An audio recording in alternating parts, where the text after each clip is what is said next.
তাপমাত্রা অসহনীয় হয়ে উঠছে, গরমে সবার প্রাণী হাঁসফাঁস করছে যেন। কি করলে একটু স্বস্তি মিলবে তার নানা উপায় খুঁজে বেড়াচ্ছেন প্রায় সবাই। বারবার গোসল করা, ঘর ঠান্ডা রাখার ব্যবস্থা করা, সহজে পরিপাক হয় এমন খাবার খাওয়া, ঢিলেঢালা ও আরামদায়ক পোশাক পরা, প্রচুর পানি পান করা সহ নানা উপায়ে তারা মেনে চলছেন।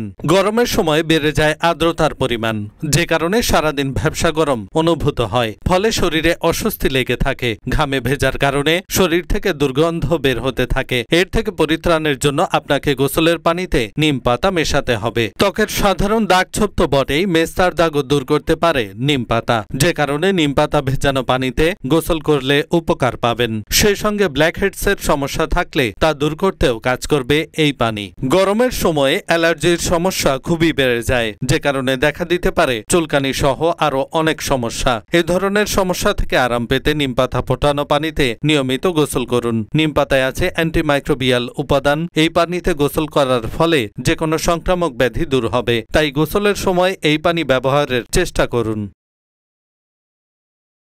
এহসানুল হক, ঢাকা পোস্ট।